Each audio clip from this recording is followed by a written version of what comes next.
გილათ ეს გუშინ იყო ისტორიული დღე, ისტორიული გადაწყვეტილება, რომელსაც ყველა ამდენი ხანი ველოდით, მოგესალმებით, გილოცავთ პირველ რიგში ევროკომისიის მიერ მიღებულ გადაწყვეტილებას. გქონდა თუ არა მაინც მოლოდინი, რადგან ჩვენ ბოლო პერიოდში სულ ვისმენდით, რომ არსებობს შანსები, არსებობს პოზიტიური დინამიკა, თუმცა ბოლომდე დარწმუნებით მართველი გუნდი არ საუბრობდა, რომ ეს რეკომენდაცია იქნებოდა დადებითი. მოგესალმებით, მოგესალმებით ჩვენს ტელემაყურებელს, უპირველეს ყოვლისა მინდა მიულოცო ლევან დოთიაშვილის ოჯახს დღეს იცით ვიმყოფებოდი კირიბალში, ვიყავი მისული მის ოჯახში და ვნახე როგორ ელოდნენ ისინი მის დაბრუნებას და მიხარია ძალიან რომ დღეს საღამოს რამდენიმე საათში მას შემდეგ რაც ჩვენ ოჯახში ვიმყოფებოდით ლევანი დაუბრუნდა თავის ოჯახს და რა თქმა უნდა დიდი სიხარული არის მათთვის ამავე დროს თამას გინტურის კვლელობის საკითხი რა თქმა უნდა ჩვენ ამ თემაზე ვცლად ვისაუბრებთ აუცილებლად და მნიშვნელოვანი არის რომ დამნაშავეები იქნენ დასჯილი. რაც შეეხება გუშინდელ გადაწყვეტილებას, რეკომენდაციას უპირველეს ყოვლისა გილოცავთ ყველას, ულოცავ სრულიად საქართველოს, ულოცავ ჩვენს აფხაზ და ოს თანამოძმეებს, რომლებსაც ასევე ეკუთვნით ეს გამარჯვება. ეს გამარჯვება ბევრმა რამე მოიტანა ისტორიულადაც ჩვენი ხალხის ბრძოლამ სხვადასხვა დროს, სხვადასხვა ეტაპზე, სხვადასხვანაირად და რა თქმა უნდა ჩვენი ხალხის ბრძოლას, რომელმაც არა მხოლოდ საქართველოში, მის ფარგლებს გარეთაც, ის რომ ჩვენ საერთაშორისო მისიებში ვიყავით, ის რომ ჩვენს თავისუფლებისთვის ვიბრძოდით და საერთო ღირებულებებისთვის ვიბრძოდით ევროპელებთან ერთად. ამ ყველაფერმა რა თქმა უნდა მოგვიტანა გუშინდელი დღე და მინდა მე მადლობა გადაუხადო ქართულ ხალხს იმისთვის რომ ისინი ყოველთვის აი ამ ღირებულებით და აი ამ შემართებით არიან.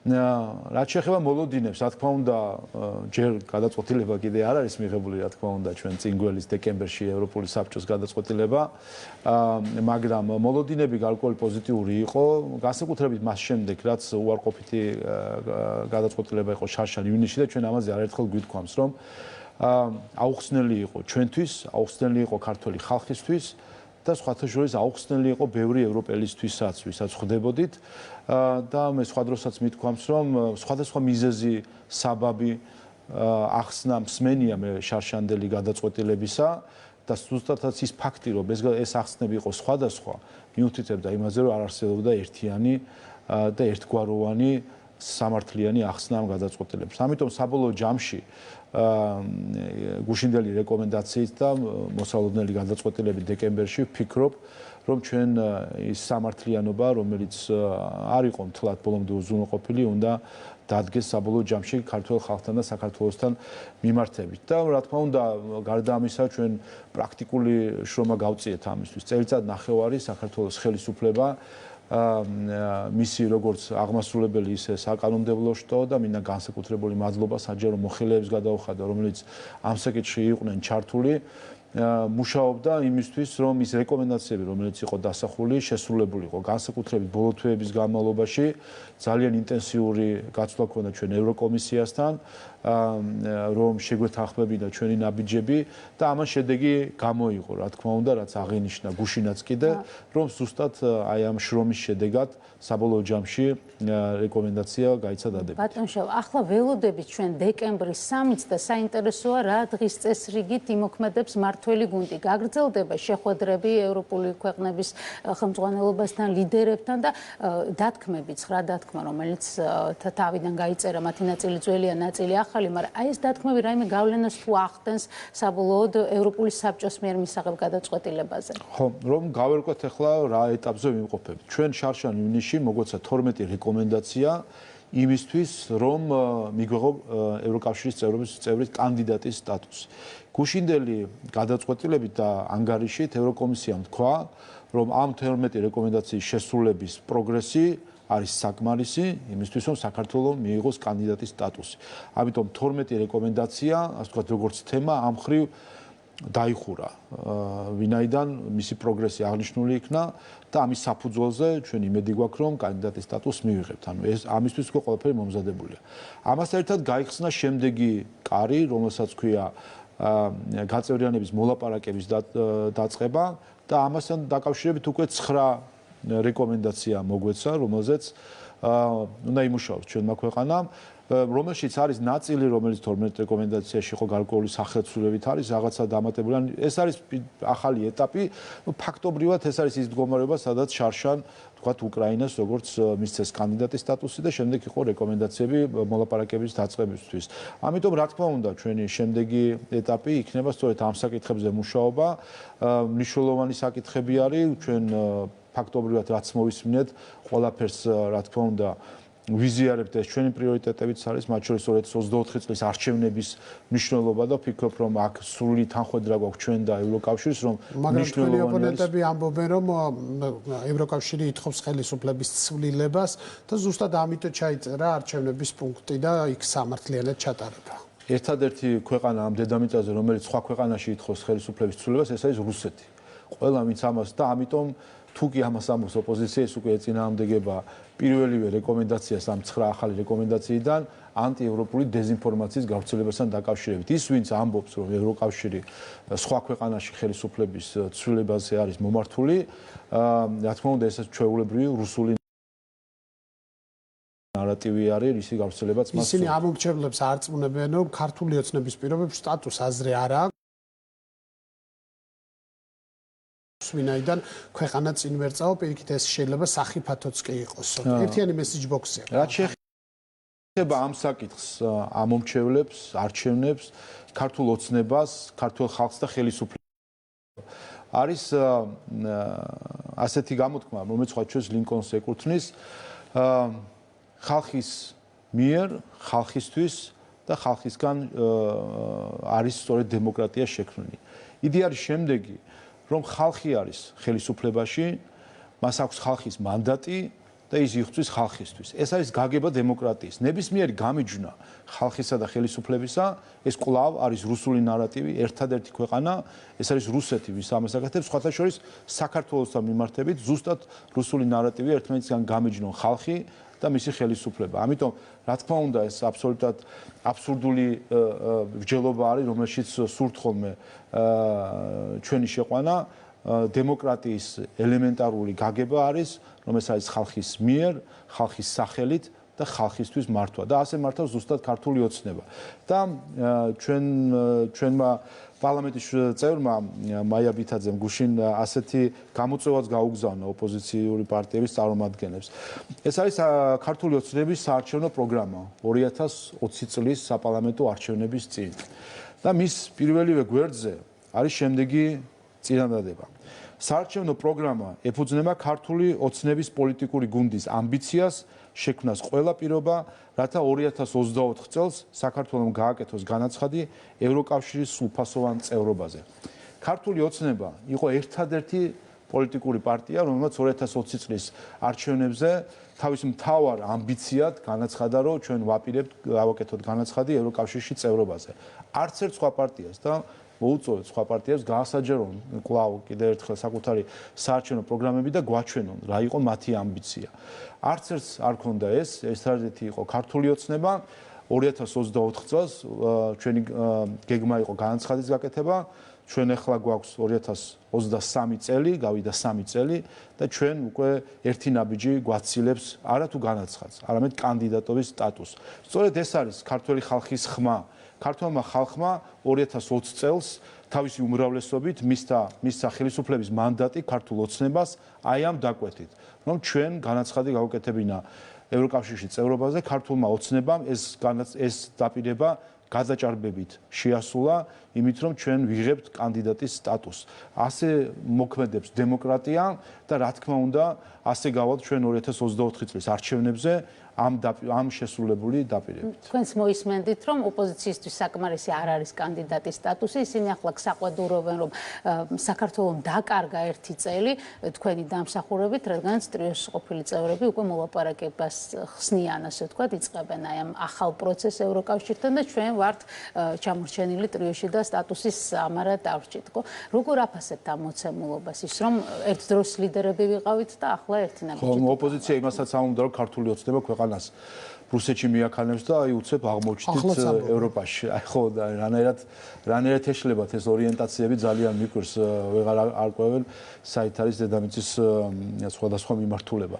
რისი თქმა მინდა რომ რაც შეეხება ამ წელიწად ნახევარს დაკარგულს თუ არა თუ ჩამორჩით. ჩვენ მართალია ტექნიკურად კანდიდატობა მოლაპარაკების გახსნა რაღაც ეტაპებზე, პროცედურულ ეტაპებზე ქონდეს საუბარი, მაგრამ შინაარსობრივად ჩვენ კვლავ წინ ვართ უკრაინაზეც და მოლდოვაზეც. თუ შევხედავთ ჩვენ სექტორულ დაახლოებას ევროკავშირთან, ჩვენ ვართ კვლავ ლიდერები, ახლაც კი ლიდერები ვართ მათთან შედარებით და ეს გარემოება სხვათა შორის ახალი არ არის. როდესაც ასოცირების შეთანხმებაზე დაიწყო მოლაპარაკება საქართველოსთან, უკრაინა 3 წელი უკვე ამ მოლაპარაკებას აწარმოებდა, მოლდოვაც. ვიზა ლიბერალიზაციაზე 3 წლის დაგვიანებით დაიწყო ჩვენთან მოლაპარაკებები, ვიდრე უკრაინასა და მოლდოვასთან. იცით რა მოხდა შემდეგ? 2014 წელს ჩვენ უკრაინასთან ერთად მოვაწერეთ ასოცირების შეთანხმებას ხელი. ანუ დავეციეთ კიდევაც ამ მხრივ უკრაინას, ხოლო 2017 წელს, როდესაც ვიზა ლიბერალიზაცია იყო, 6 თვე ველოდებოდით უკრაინას, იმისთვის რომ საკუთარი რაღაც ვალდებულებები შეესრულებინა და შემდეგ ერთად მივიღეთ ვიზა ლიბერალიზაცია. მე იმის თქმა მინდა რომ თავარი ჩვენი ამოცანა არ უნდა შეგვეშალოს რა არის ჩვენი მიზნები. ჩვენი საბოლოო მიზანი არის ევროკავშირში წევრობა. და ახლა უკვე ორიენტირზე გამოჩნდა მათ შორის კონკრეტული წელიც, რომელიც შამიშელმა დაასახელა 2030, ალბათ გარკვეული ალუზიები ჩდება 2030-დან და ქართულ ოცნებასთან კავშირში და ვფიქრობ, კარგად იშლება ამ მხრივ უკვე საერთო იდეა, რაც შეიძლება კონდეს ქართულ სახელმწიფოს. მთავარი არის ეს მიზანი. ამ მიზნისთვის მთავარი არის ქვეყნის ინსტიტუციური დაახლოება ევროკავშირთან. ამ მხრივ საქართველოს დღეს არის ლიდერი და დარჩება ამ ლიდერად. ეს რაც შეეხება სტატუსს, ჩვენ ვნახეთ რომ წელიწად ნახევარი დაგვიანდა სტატუსის მოცემა კანდიდატობის. მაგრამ რა მოხდა ამასობაში? ამასობაში ეკონომიკურად ჩვენ კიდევ უფრო წინ წავედით. წლის ბოლოს ჩვენი შიდა პროდუქტი თითო ერთ სულ მოსახლეზე დაახლოებით $7,600 იქნება, მაშინ როდესაც სხვა ქვეყნები, კანდიდატი ქვეყნები ამ შემთხვევაში მოლდოვა და უკრაინა ჩამოგრჩებიან, ინსტიტუციური დაახლოება ჩვენი უფრო ღრმა და ახლო არის ევროკავშირთან, ვიდრე სხვა ქვეყნების არის, ამიტომ ჩვენ გვაქვს შინაარსში პროგრესი. ამიტომ როცა იქნება მოლაპარაკების გახსნა, ჩვენ განცხადებით საგარეო პოლიტიკის თანხმედრის მაჩვენებელია რადიკალურად შემცირებული. თქვენ კი საუბრობთ რომ რაღაც მონაცემებზე, რომლითაც წინ ვართ ჩვენ, მაგრამ ისინი ამბობენ რომ მაგალითად საგარეო პოლიტიკის თანხმედრის მაჩვენებელი 60-დან 40%-მდე შემცირდა და ზოგადად ეს მოთხოვნა არის იმ ცხრა პირობაში, რომელიც ჩვენ ვნახეთ. რაც შეეხება საგარეო პოლიტიკაში თანხმედრას, მოსახლეობას რო აუხსნათ, რაზე არის აქ საუბარის, ევროკავშირი იღებს გარკვეულ გადაწყვეტილებებს, ასევე იღებს გარკვეულ განცხადებებს, შესაძაც და ამასთან შეერთების შესაძლებლობა აქვს სხვა ქვეყნებს. საქართველოს ასე ვთქვათ, მიერთების მაჩვენებელი საშუალო წლების განმავლობაში იყო ხოლმე 50-55%-ის გარშემო. დღესდღეობით ჩვენი ასე ვთქვათ, შესაბამისობის მაჩვენებელი არის 48%. იყო პერიოდი, სადაც 40%-მდე იყო, თუმცა ახლა 48% არის. ახლა უნდა შევხედოთ რა არის დარჩენილი 50 ან ცოტა მეტი პროცენტი, რომელსაც საქართველოს თქვათ არ უერთდება. ეს უპირველეს ყოვლისა ეხება სანქციებს რუსეთის წინააღმდეგ და ეს ახალი თემა არის და ამიტომაც დაიწია შეერთება. ჩვენ ვთქვით რომ არ უერთდებით ამ სანქციებს და მე მგონი ამაზე სრული კონსენსუსი არის, როცა ქართულ ხალხს ვსაუბრობთ, ზუსტადაც ქართული ხალხში კონსენსუსი რომ სანქციებს ჩვენ არ ვაწესებთ რუსეთის წინააღმდეგ, ჩვენ რომ დაგვეწესებინა სანქციები რუსეთისთვის. დღეს ჩვენი შიდა პროდუქტი ერთ სულ მოსახლეზე $7,600 კი არა, იქნებოდა ამისი ნახევარი. დღეს ჩვენ შესაძლოა ქონოდა კონფლიქტი ცხელი საქართველოში და არა ის სიტუაცია, რომელიც ჩვენ გვაქვს. რა თქმა უნდა, ამ მხრივ მოწოდებები ის რომ ასეთი ნაბიჯები გადავდგათ, რომელიც სხვათა შორის ევროკავშირის მხრიდან არ მოდის. მაგრამ დღეს ვნახე მე ერთ-ერთი ევროპარლამენტარის განცხადება ამასთან დაკავშირებით, რომელიც საუბრობდა რომ ჩვენ გვესმის რომ ოკუპაცია რთულია, აი ახლახან მოკლეს თქვენი მოქალაქე, ეს ყველაფერი გვესმის, მაგრამ რა სიზავ ევროკავშირთან დაახლოება, გულისხმობს მის საგარეო პოლიტიკასთან დაახლოებას და ეს უნდა მიიღოთ ხედველობაში და უნდა დავუახლოვოთ. ჩვენ ასე არ ვჭირდებთ და ჩვენ ეს უპასუხისმგებლად არ ვუდგებით ჩვენ ქვეყანას. შეიძლება ევროკავშირის, ევროპარლამენტის რომელიმე წევრს ასე ვთქვათ, ზედაპირული დამოკიდებულება ჰქონდეს სხვა ერების მიმართ, მაგრამ ეს ჩვენი ერია, ეს ჩვენი ხალხია და ჩვენ ხალხს არ გავწიროთ არანაირად ასეთი, ასე ვთქვათ, შესაძლო დაპირისპირების თუ კონფლიქტისთვის. ამიტომ და მათ შორის ნახე რამდენიმე NGO როგორ აიტაცა ეს თემა, რომ რა თქმა უნდა შეუერთდეთ ამ სანქციებს და უკვე მე რამდენჯერ შემოაბრუნეს ეს თემა სანქციების, რომელზეც პასუხი არის ცალსახა. საქართველოს არ აწესებს ამ სანქციებს და ამაში ჩვენ ვართ აბსოლუტურად თანხვედრაში ევროკავშირთანაც, ამერიკის შეერთებულ შტატებთანაც, ყველა ჩვენ დასავლელ პარტნიორთან. რაც შეეხება საგარეო პოლიტიკის თანხვედრას, იმ ფარგლებში, რომელ ფარგლებში ჩვენ ქონდა ეს თანხვედრა, დაახლოებით 50%-ის ფარგლებში, რა თქმა უნდა, ამ ფარგლებში ჩვენ ვიქნებით და ეს უკვე შევასრულეთ კიდევაც, ეს ცოტა დაგვიანებული მოწოდებაა ამ მხრივ ხა ევროკავშირის მხრიდან, ვინაიდან ეყრდნობა მონაცემებს, როდესაც ჩვენ დაახლოებით 30%-იან თანხვედრა ქონდა, ჩვენ 50%-ს უკვე მიუახლოვდით. ამიტომ ევროპარლამენტარების ერთმა ჯგუფმა გუშინაც შეგვახსენა თავი, ჩვენ ვიცნობთ ამ ადამიანებს მათი პოზიციიდან გამომდინარე, მათი განცხადებებიდან გამომდინარე, ისინი ულოცავენ ხალხს სტატუსის მიღებას, მაგრამ ამასთან არ ერიდებიან ხელისუფლების კრიტიკას და ამბობენ, რომ ეს თქვენი ნების საწინააღმდეგოდ მოხდა. ზოგადად ამ ჯგუფის გავლენაზე მინდა რომ ვილაპარაკოთ ახლა, რამდენად ძლიერია, რამდენად აქვთ გადამწყვეტი ხმა და რაზე შეუძლიათ გავლენის მოხდენა. ხედავთ რომ ეს არის ერთი ჯგუფი, ხო უკვე სახელი, გვარი, სახე და რა სიტყვიან უკვე წინასწარ ზეპირად ვიცით. ორი რამე უნდა ითქვას ერთი. ამასთან დაკავშირებით. ჩვენ ამასთან დაკავშირებით რა თქმა უნდა გქონდა საუბარი ევროკავშირში, სხვადასხვა ინსტიტუციებში და ჩვენ შეშფოთებას გამოვთქვავდით იმ თავდასხმაზე საქართველოს ხელისუფლების წინააღმდეგ, ხალხის მიერ არჩეული ხელისუფლების წინააღმდეგ, რომელსაც ადგილი აქვს ხოლმე ზოგიერთი ევროპარლამენტარის მხრიდან.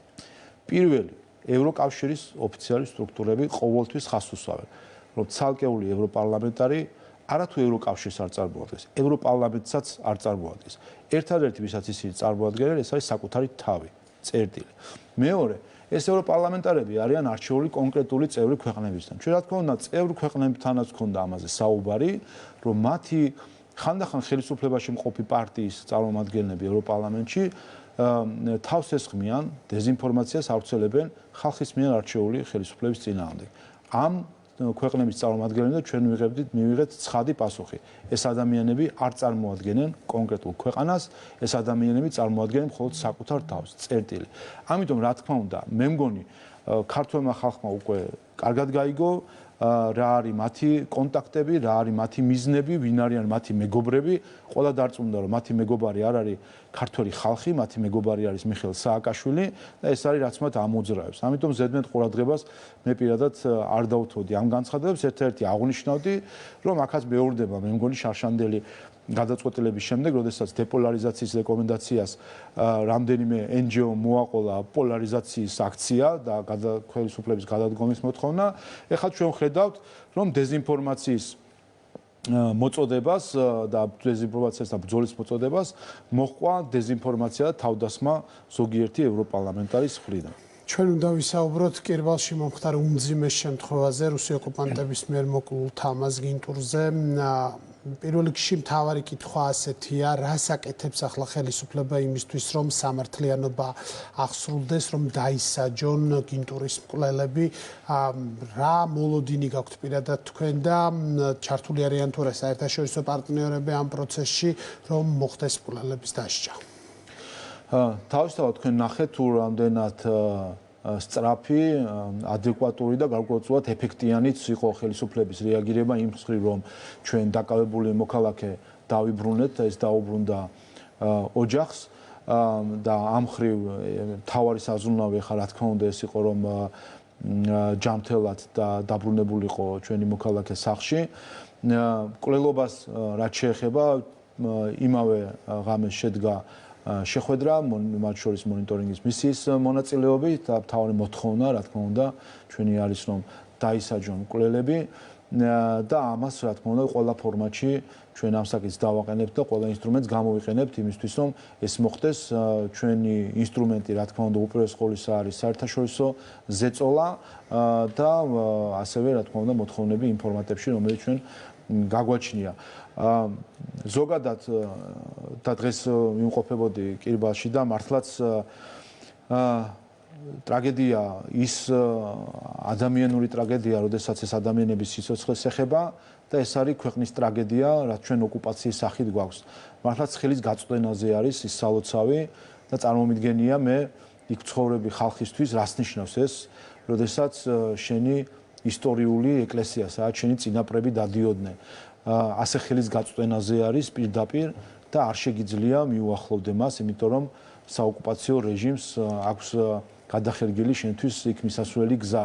ეს არის უდიდესი სულიერი ტრაგედია ჩვენთვისაც და ამიტომაც არის მნიშვნელოვანი, რომ მალე დასრულდეს ოკუპაცია და ჩვენი ევროპული გზა სწორედ ამისკენ მიმავალი გზა არის და ამავე დროს ეს არის რა თქმა უნდა მნიშვნელოვანი, რომ განსაკუთრებით საოკუპაციო ხაზს მიღმა გასწრილ ცხოვრება მოსახლეობა იყოს განსაკუთრებულად ფრთხილი ამ დროს, ვინაიდან ხედავთ ჩვენ როგორანაირად იქცევა საოკუპაციო რეჟიმი და მე ერთის მხრივ მათ სიფრთხილისკენ მოუწოდო და მეორეს მხრივ მინდა ასევე განსაკუთრებულად ჩემი რა გითხრათ აღშფოთება გამოვხატო, როდესაც ზოგიერთი ადამიანი ჯგუფი გულში ჯიღის ცემით თითქოს რაღაც პატრიოტულ სლოგანებს და ლოზუნგებს ისვრის და ვერც კი ფიქრობს საერთო ჯამში რამხელა ხიფათში აგდებს ის მათ შორის საოკუპაციო ხაზს გასწრულ ცხოვრებ მოსახლეობას. ამიტომ მე მინდა და ჩვენ გვახსოვს ხომ ლომისასთან დაკავშირებით მათ შორის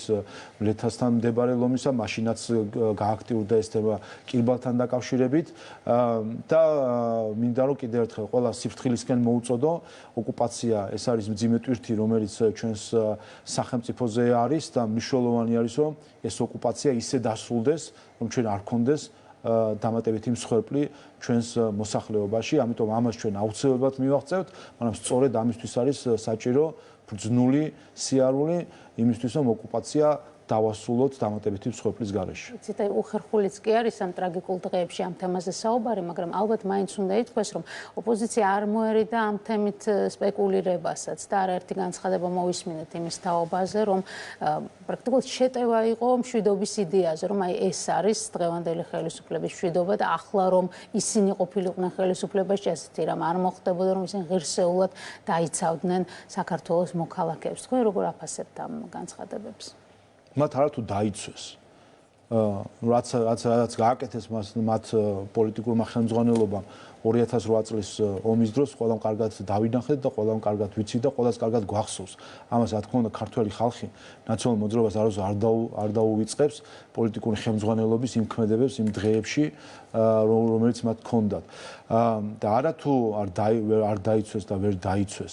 მათ საბოლოო ჯამში აი ეს მემკვიდრეობა პოლიტიკურად დაგვიტოვეს ჩვენ. და ამიტომაც არის მნიშვნელოვანი და სწორედ ესეთი ფაქტები ჩვენ გვაჩვენებს თუ რამდენად მყიფე არის მშვიდობა და ზუსტად ესეთი ფაქტები გვაჩვენებს ჩვენ თუ რამდენად წინდახედულად გააზრებულად ასჯერ ნაფიქრალად უნდა მივიღოთ გადაწყვეტილებები იმისთვის რომ ოკუპაცია დავასრულოთ მსხვერპლის გარეშე. ეს არის ჩვენი ამოცანა. აქეთკენ მივდივართ ჩვენ და როცა ჩვენ ვშაუბრობთ იმაზე რომ მნიშვნელოვანი არის მშვიდობისთვის ყველაფრის გაკეთება, სწორედ ამას გულისხმობს. და ზუსტად ეხლა ნახეთ აი ამ მკვლელობის დროს ნახეთ თუ რამდენად იოლად შეუძლია ოკუპაციის რეჟიმს, რამდენად იოლად შეუძლია ესკალაცია მდგომარეობის და ამიტომაც არის მნიშვნელოვანი რომ გაუფრთხილდეთ მშვიდობას, ვინაიდან ის არის მყიფე განსაკუთრებით, როდესაც ჩვენ ოკუპირებული ორი ტერიტორია გვაქვს. ჩვენ ერთ თემაზეც უნდა მოვასწროთ საუბარი, ვიცით რომ პრემიერი არის საფრანგეთში, შეხვდა ემანუელ მაკრონს და აღმოაჩინეთ რომ იქ იმყოფება საქართველოს პრეზიდენტიც, რომელსაც არაუღია ნებართვა მთავრობისგან, რომ ამ ვიზიტში წასულიყო. რა იქნება ქართული ოცნების სამოქმედო გეგმა? ფაქტია რომ მას კონსტიტუციის დარღვევა დაუდგინდა, სასამართლომ ასე გადაწყვიტა, მაგრამ პრეზიდენტმა ეს აღარ გაითვალისწინა. რა გითხრათ, როგორც ჩანს სამწუხაროდ მან კიდევ ერთხელ არ გაიზიარა ჩემი რჩევა მათ შორის, რომ არ გახსნას ეს პანდორას ყუთი კონსტიტუციის დარღვევისა, თუმცა მეორეს მხრივ მე მგონი ქართულმა ხალხმა თავისი სიტყვა უკვე თქვა 18 ოქტომბერს, როდესაც იყო იმპიჩმენტის საკითხი პარლამენტში, ერთადერთი მიზეზი, რატომაც სალომე ზურაბიშვილი დარჩა თანამდებობაზე, ეს არის ნაციონალური მოძრაობის მხარდაჭერა. 18 ოქტომბრიდან მოყოლებული ის თანამდებობაზე არის ნაციონალური მოძრაობის მხოლოდ ნაციონალური მოძრაობის მხარდაჭერის გამო. ამიტომ მე მგონი ეს არის პასუხი საერთო ჯამში იმაზე თუ რასთან გვაქვს საქმე. ამიტომ ვფიქრობ, რომ ამას ცივი გონებით უნდა მოვეპყროთ. ეს რა თქმა უნდა არ არის კარგი და სხვათა შორის რაც არ უნდა იყოს ასე გამოდგა, რომ სალომე ზურაბიშვილი პირველი არის ასეთ თანამდებობაზე, რომელიც ასე ღიად, ასე უხეშად, ასე არაფრად ჩაგდებით ეპყრობა ქართულ კონსტიტუციას. ფაქტობრივად ჩანს, რომ მას არანაირი ემოციური ბმა ჩვენს კონსტიტუციასთან არ აქვს. მას არანაირი ემოციური ბმა ქართულ ხალხთან არ აქვს, იმიტომ რომ ასე შეუძლია აბსოლუტურად ხელის აკვრით გვერდზე გადააგდოს კონსტიტუცია და იმოქმედოს ისე როგორც მისი სურვილები მას კარნახობს. თუმცა თავად თქვა რომ ეს დეპოლარიზაციის დასაწყისი იქნებაო. არ ვიცი ხარ რა დეპოლარიზაციის რა გითხრათ იქიდან გამომდინარე რომ სალომე ზურაბიშვილი კიდევ ერთხელ 18 ოქტომბრიდან არის ნაციონალური მოძრაობის მიერ თანამდებობაზე დატოვებული ადამიანი, აქედან გამომდინარე, რა თქმა უნდა, ის არის ნაწილი უკვე იმ პოლუსისა, რომელსაც ქვია ნაციონალური მოძრაობის პოლუსი. და ამ პოლუსში არის მოქცეული ასე რომ გამომდინარე აქედან ფიქრობ მან ერთი გადაწყვეტილება და ვერდიქტი მას გამოუტანა საკონსტიტუციო სასამართლომ, რომელსაც თქვა რომ ამ კონსტიტუცია დაარღვია, მეორე ვერდიქტი მას გამოუტანა საპარლამენტო უმრავლესობამ, ქართული ხალხის უმრავლესობის სახელით, როდესაც მას ქართული ხალხის უმრავლესობის მანდატზე უარი უთხრა და ვფიქრობ მესამე ვერდიქტს ის საკუთარ თავს თავად გამოუტანა მან იმით, რომ ის არის ნაციონალური მოძრაობის პოლუსის ნაწილი. მადლობას გიხდით გადაცემაში მონაწილეობისთვის. დავველოდოთ 15 დეკემბერს, როდესაც ეს შედეგი ოფიციალურად გაფორმდება და მაშინ კიდევ ერთხელ ვიზეიმებთ. შალვა პაპუაშვილი პარლამენტის თავმჯდომარე იყო ჩვენი სტუმარი. მადლობა, ჩვენ განვაგრძობთ საუბარს